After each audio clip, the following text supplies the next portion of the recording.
Hi, everyone. Welcome back to the Week in Charts, where I run through the most important charts and themes in markets and investing. Another big show for you this week. We got a lot to talk about. Today's show is brought to you by my friends at YCharts. YCharts is an awesome data analytics and charting platform. Take a look at the show notes for a link to a free trial to YCharts and let them know I sent you to get 20% off when you first sign up for the service. So let's start out by talking about the Fed, what they did in their recent meeting. And this is a chart I call the stairway to recession. With each additional interest rate hike, we're getting that much closer to it hitting the real economy, as we'll talk about in a little bit. But the Fed did pretty much what the market was expecting, and that's another 75 basis points. That's the fourth 75 basis point hike in a row. That brings the Fed funds rate up to 3.75 to 4%. That's the highest we've seen since January 2008. So you got to go back some time to find interest rates, short-term interest rates this high in the U.S. And so what is the market expecting? Is the Fed done? No, definitely not. Powell made that very clear. The job is not yet done. They're going to continue until they deem it to be done. And the bigger concern today for the Fed is still very much inflation. So employment, as we'll talk about in a little bit, is still pretty strong if we look at the unemployment rate and the jobs numbers. And that leaves the inflation problem as the much bigger problem. And the Fed is going to continue to move in the direction it's been moving. So the big question, though, is the Fed going to continue at the same pace that it has been, or will it slow down? And there's a bunch of questions put to Powell about that, and there was a little bit of a change in the language that kind of indicated there's a potential the Fed might slow down. And indeed, Powell did indicate that as soon as the December meeting, they might hike at a slower pace. So what is the market is expecting? The market is expecting that the Fed, instead of doing another 75 basis points, is going to drop that down to 50 basis points in December. So that's the first step, I think, towards the slowdown. And then additionally, the market's expecting the Fed to do only 25 basis points when it meets in February 2023, and then another 25 basis points when it meets in March. So you put those together, that'll bring the Fed funds rate up to a new range of around 4.75 to 5%, which is kind of what a lot of people are expecting now. And at that point, interestingly, the market's saying that the Fed's going to pause for a period of months next year. And then by the end of next year, looking at, I think, around November 2023, the Fed's going to start cutting interest rates. And so what is the market expecting? As we've talked about, the market is very much thinking that the Fed at that point is going to be acknowledging inflation has come down and that recessionary risks are really rising to the point where a reversal in monetary policy would be appropriate. So a lot can happen between now and then, but for now, that's what the market is expecting. So if we look at why the economy is likely to have this slowdown, we look at the historical precedent.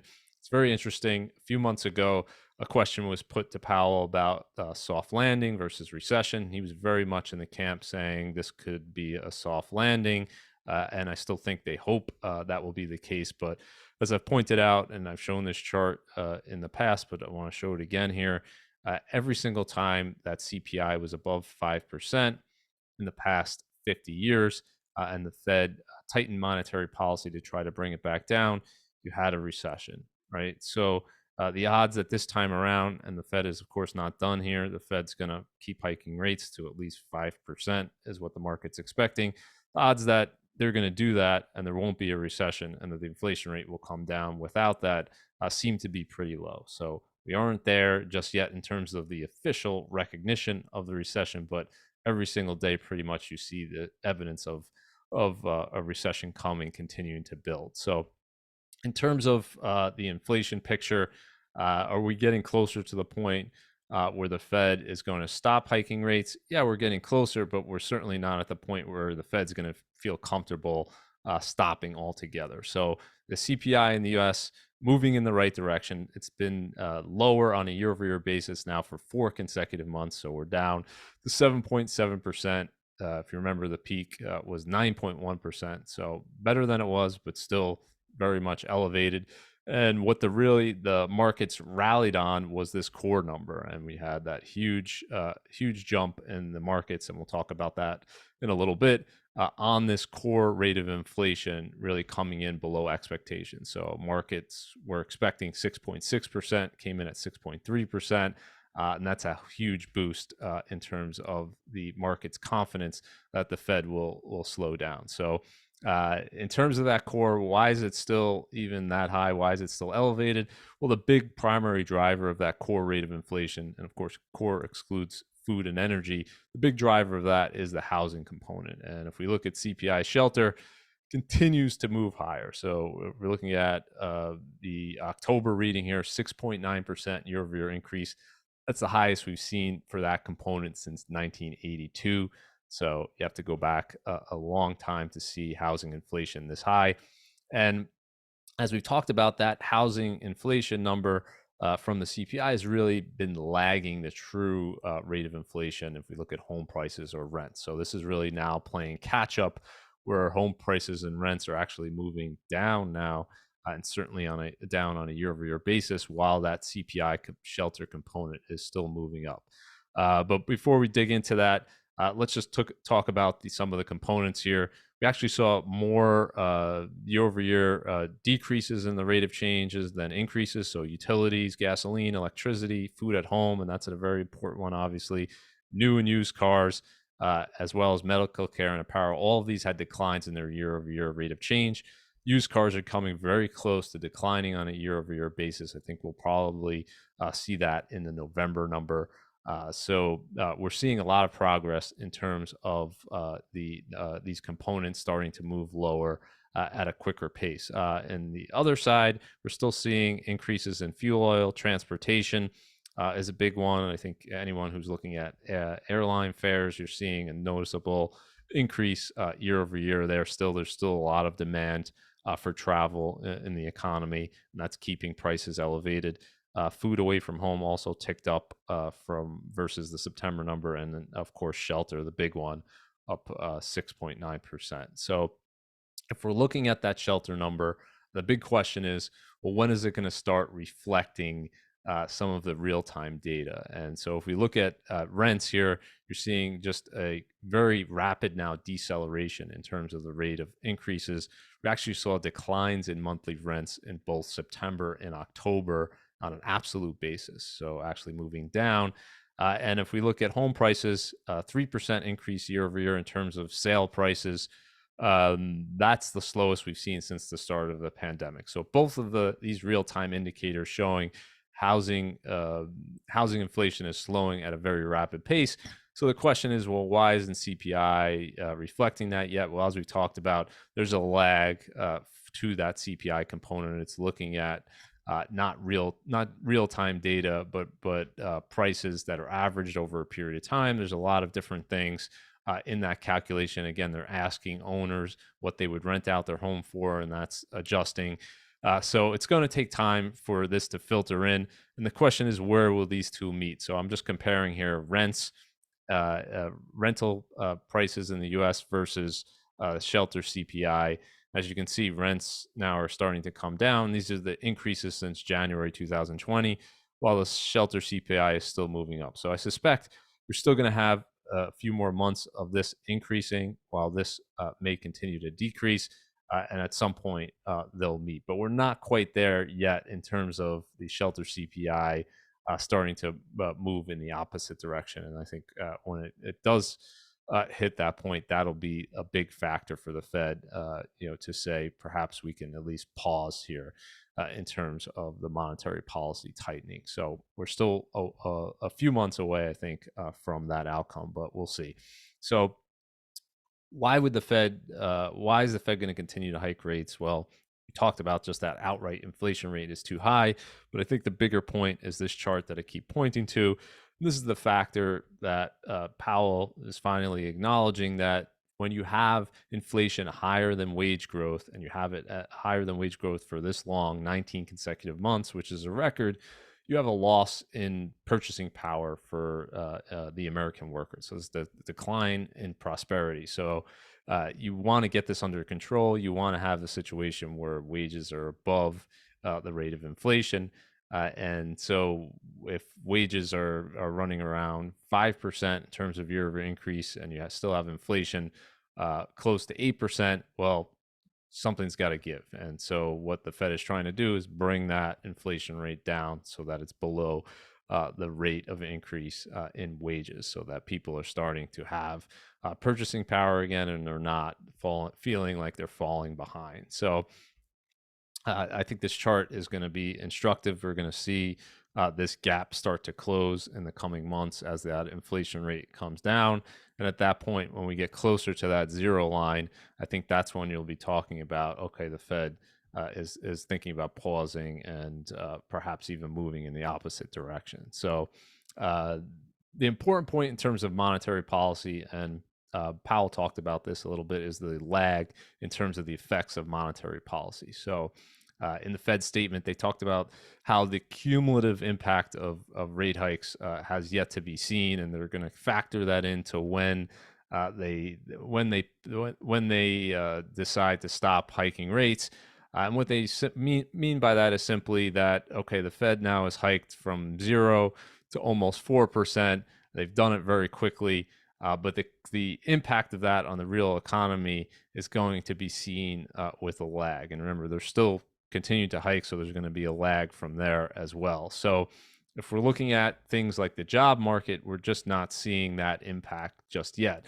So if we look at non-farm payrolls, we have the report showing another monthly gain. That's 22 months in a row of job increases. And the unemployment rate did tick up a little bit to 3.7%, but still very, very low on a historical basis. So 3.5% in September was the lowest we've seen since the start of the pandemic. And that was the lowest since 1969. So at 3.7%, when you have inflation at still where it is at 7.7%, you're going to have the Fed still thinking about inflation more than they're thinking about employment. But remember, there's a lag to monetary policy. So all of these hikes that are going on now, eventually they're going to filter into demand. The real economy is going to come down, and you're likely to see this unemployment rate rise. And if we look at the tech sector, this is just a snippet I put together of different companies within the tech sector. We're seeing a rapid shift in the landscape already. So if we look at Twitter, of course, the most publicized example, cutting 50% of its workforce. But if we look at Facebook, biggest round of layoffs ever, 13% of its workforce. That's 11,000 jobs. Snapchat cutting 20%. Shopify, Netflix, Microsoft, small cut, but cut nonetheless. Salesforce, Robinhood, 31%. Tesla, 10% of its workforce. Lyft, Redfin, Coinbase, Stripe, which is considered one of the biggest private tech companies, 14% of its workforce. And then you have the big ones in terms of Amazon doing a hiring freeze, Apple pretty much doing a hiring freeze, and Google saying they're going to reduce any new hirings by a significant amount. So pretty much across the board within technology, now you have this leading indicator of what's going to happen in terms of the future unemployment rate. So if we look at the overall U.S. jobs market, technology is just, of course, one component.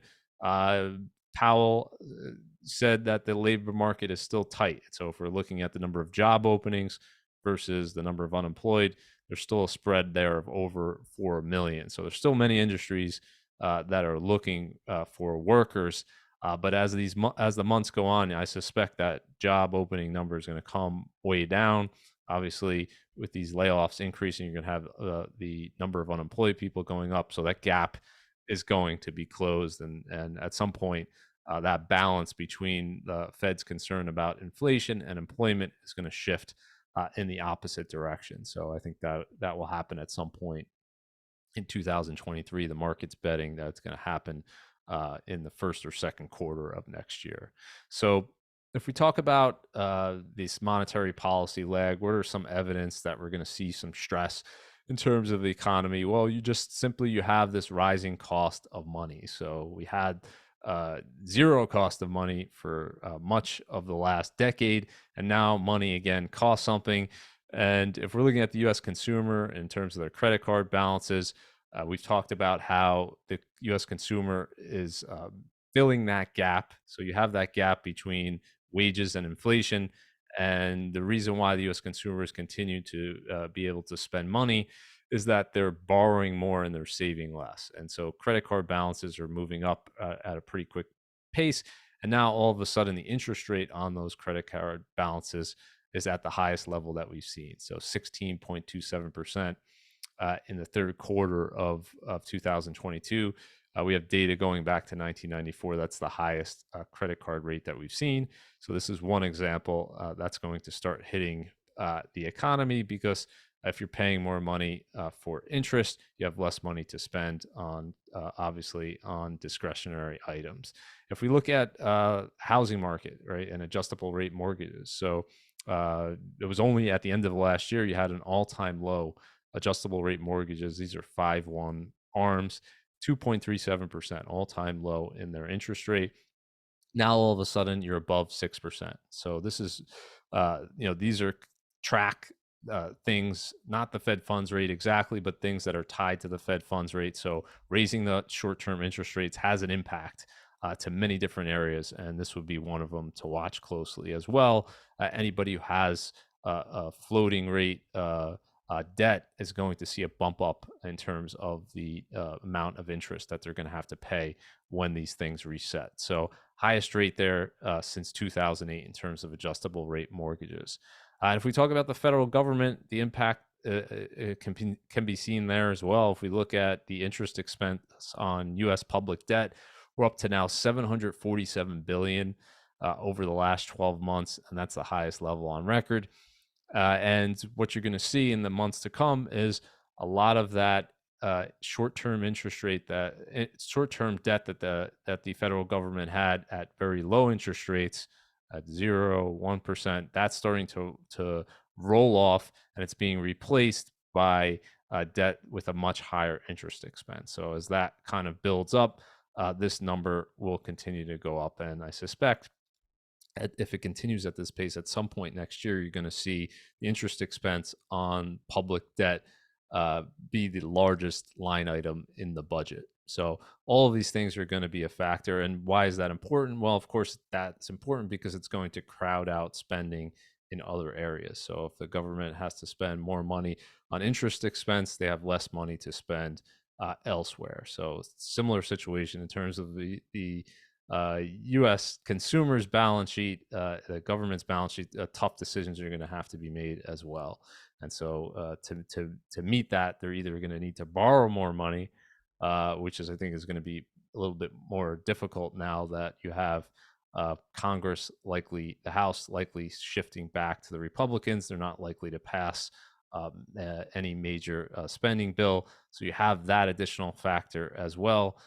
You're going to have just less money to spend because of this increase in interest expense. So some might argue that this chart also suggests that the Fed can't really hike much more than 5%, or you're going to see this lead to real problems, right? So that's a different argument, and we'll see what happens. But I don't totally disagree with that line of thinking. At a certain point, it becomes prohibitively expensive when you have $31 trillion in debt to have an interest rate that's going to be well above 5%, right? It's just going to keep becoming more and more problematic. So I think that's certainly something that the Fed's looking at. But for now, again, the bigger concern is just that inflation rate and getting it down.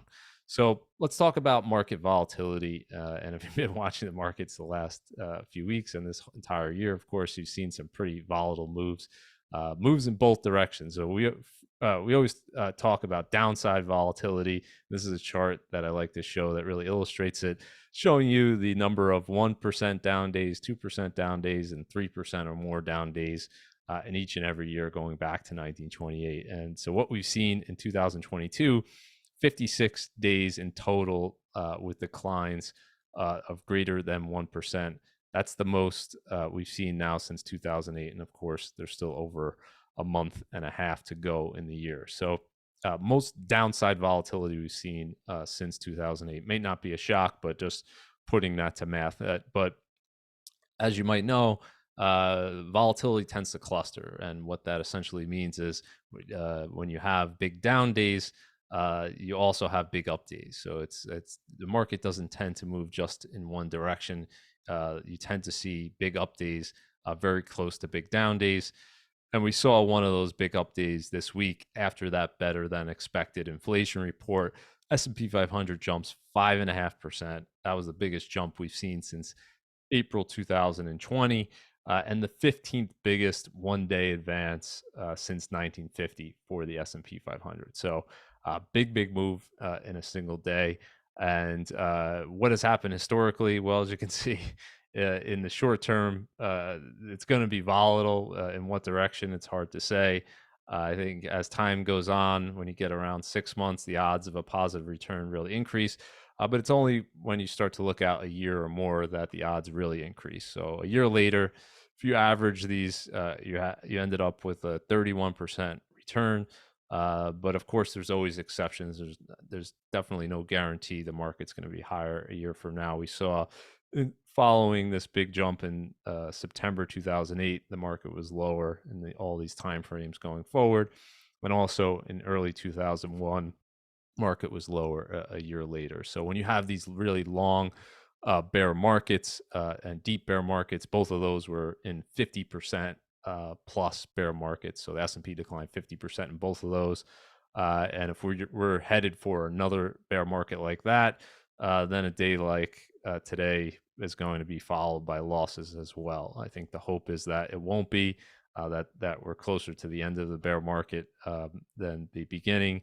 And that we'll see better returns ahead. But in any case, a very good day for the markets. They obviously like the fact that inflation is moving lower, and they like the idea that the Fed is getting closer to stopping its interest rate hikes. So if we look at that volatility picture, is a very interesting thing. I just kind of eyeballed it and said, let me test this as a strategy. What we've seen this year in the markets is we have not seen a move that's straight down in the S&P 500. So we've talked about this a number of times, but there's been a number of sharp bounces this year. So you get to the point where the market's oversold, it bounces, sentiment is very bearish, market bounces, and then it continues lower. And we've seen this a number of times.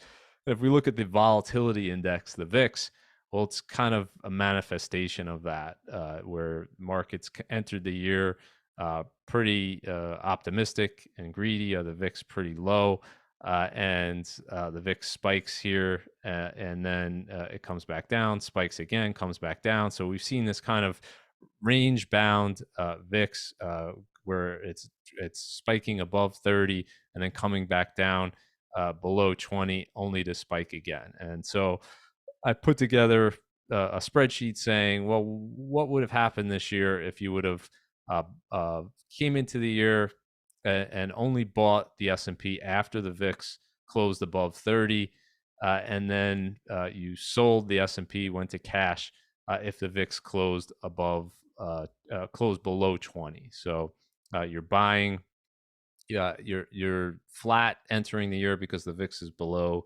30. You're buying over here because the VIX goes above 30. You're selling over here, buy, sell, buy, sell, buy over here.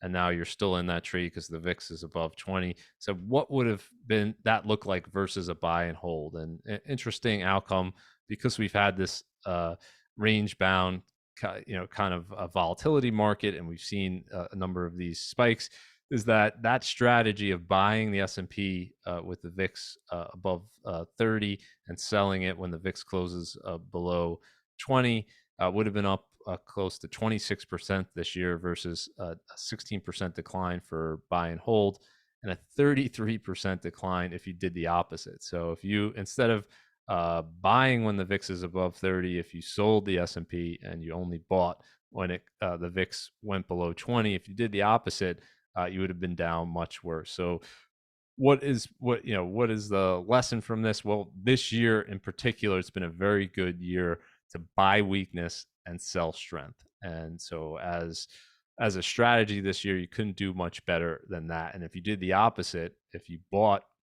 strength, like bought kind of when the market looked like it was going to go up or break out, and you sold when the market looked like it was breaking down, we've had a disastrous year that really compounded the losses. So I don't think this is a strategy that will continue forever. There's going to be a point where one of two things happens: either the VIX will go below 20 and the market will continue to run. Of course, it's done that plenty of times in history, and by you being out of the market, you'll miss out on those gains. Or you could have the situation where it spikes above 30 and it continues to fall. And of course, we saw that in 2008 and many other times as well. So no strategy is foolproof, which is why the buy and hold of the S&P is very hard to beat, because patterns don't last forever, and really there's no holy grail type of indicator to tell you when a pattern is going to stop working. So just keep that in mind. I just thought it would be something interesting to show you what has really worked in terms of if you were changing your exposures this year. It's been a good year to buy weakness and sell into strength. In terms of leadership this year, this has been really an epic shift in leadership, and I think this chart really tells the story, and it can even go back to August 2020 to tell it, because that was the day, August 31st, 2020. They removed ExxonMobil from the Dow. A few months earlier, crude oil had gone negative. You had just a disastrous situation for the energy sector. Tech was all the rage. It was replaced in the Dow by Salesforce. And the returns since then tell a very important story in terms of reversion to the mean, where we've seen ExxonMobil more than triple since then, and Salesforce down over 40%. So just be very careful in terms of thinking that a trend will last forever. And just when you think that it won't reverse course is when it tends to happen. So we've seen this not just with ExxonMobil and Salesforce, we've seen this a number of times in terms of companies being added to indices, marking a top, not just in the stock, but on the relative basis, and companies removed from the indices actually tend to outperform for a period of time going forward. So this is kind of a microcosm of what we've seen in the market as a whole, where energy has really flipped and become a leader, and tech has flipped and become a laggard, and value stocks have outperformed while growth stocks have underperformed. So decade plus long cycles are kind of reversing here this year, and it really started, I think, if you're looking at 2020 there, with that extreme negative sentiment in terms of value and energy and anything related to that space, and growth and technology really peaked there in terms of investor euphoria for that particular sector. So a big shift in the markets has huge implications. So if we're looking at ratios of different investments, this is what I would consider to be the most extreme right now in markets. This is looking at a ratio of the S&P 500 to the MSCI World ex-US. So US stocks versus international stocks. And as you can see here, it's just been an enormous run of outperformance for US stocks. Enormous. We've never seen the ratio this high. If we look at the last decade of returns for US stocks versus stocks outside the US, it's not even comparable. US stocks are just up so much more than the rest of the world.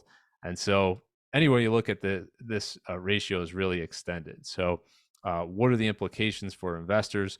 Well, if you have a diversified portfolio of US stocks and international stocks, the weightings of US stocks will have grown because of the outperformance. And so you likely have very little exposure to anything outside the US, and that has served you very well. But the question going forward from a risk management standpoint is, what if this ratio reverses course as it did in early 2000 and you have this leadership shift? So as we saw with value and growth, there's really no bell that's rung in terms of when that relationship is going to shift. And from a risk management standpoint, it probably makes sense to think about your exposure to outside equities outside the US today. So if we have another decade like we had from 2000 to 2010 where US equities outperformed, you're probably going to want to have some exposure outside the US. And you'll only know that in hindsight, that it's been good or bad. But from a risk management standpoint, you have to do it before that shift changes. So if we're looking at the market, we're looking at Tesla, of course, has been one of the hottest names in the last decade, really outperforming almost everything else in the market. But there's no upside without downside, and Tesla's had drawdowns in the past, but this is one of the biggest that we've seen. So over the past year, Tesla peaked November 4th last year. These are closing prices. Tesla's through November 9th down almost 57%. That's the second largest drawdown since its IPO in June 2010. The only thing bigger was the over 60% decline that happened in 2020, which is very quickly reversed because the markets came right back. So that wasn't a very long drawdown, even though it was pretty large. So a pretty sharp decline. So the question I think a lot of people are asking is, where does that leave Tesla in terms of valuations? And the answer is in a better place, but it's still hard to say that Tesla is necessarily cheap. So we're now at 8 times sales. A year ago, we were over 25 times sales.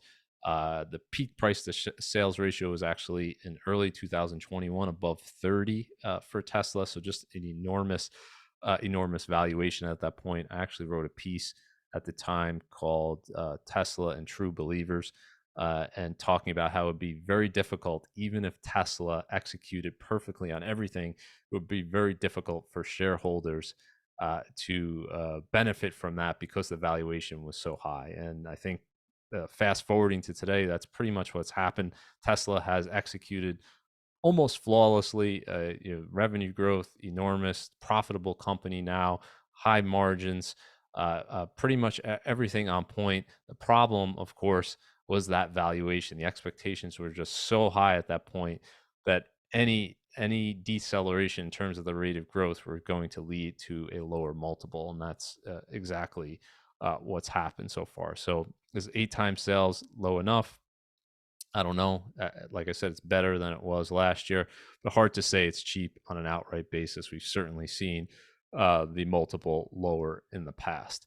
But in terms of the broad market, and this is a question I get pretty much every day, is the tech space now cheap? Is the NASDAQ 100, which is coming into this year was far and away the best performing area of the market for over a decade, is it finally back to cheap levels? Well, I think similar to Tesla, it'd be hard to say it's cheap, but definitely much cheaper than it was. So we're at a 4.2 in terms of the median price to sales ratio in the NASDAQ 100. That's the lowest we've seen. You got to go back to 2016. So quite some time, and it's half of what it peaked at last November. So much better position if you're thinking about the NASDAQ 100 today versus then. But is it anywhere near where it was, let's say, in early 2009 when stocks bottomed in that bear market? No, we're definitely not there yet. So valuation's very tricky business in terms of timing. Could always go lower, and certainly if we're being objective here, and given what's happened in terms of the gains, and given what's happened in terms of the deceleration in terms of growth rates, and we have economic weakness that's expected next year, the multiples can certainly go lower. But if I were to pick as an investor when I would want to buy this today versus last year, to me, it's a no-brainer. I'd much rather buy on weakness and lower valuations than when everyone's expecting the best. So let's talk about very quickly crypto's Lehman moment here. FTX, what a difference here in just a few months. So September 2021, FTX in talks to raise $1 billion at $32 billion valuation, which was in line with a prior round that it did earlier this year.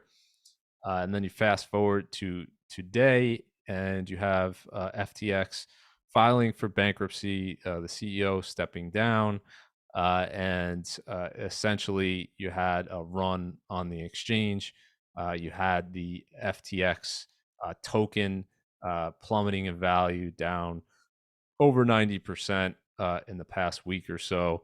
And that led to really a panic amongst investors and their withdrawals, billions of dollars in withdrawals. And FTX, it turns out, can't meet those withdrawals.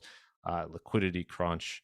You've heard this story before with other big banks, but this is the major one in terms of the crypto space. We haven't seen anything like it given the size of FTX, and now you have the situation where they've filed for bankruptcy. So the story here is still unfolding. We don't know exactly what the ramifications are going to be, what the fallout's going to be, but just a huge change from where we were just a few months ago, and an enormous change from, of course, where we were a year ago in terms of the mania. So the lesson for investors, of course, is be very careful in the midst of a mania, thinking and assuming that that's always going to be around, and sentiment can change, of course, on a dime as it is here today. So hopefully that this works out where investors don't lose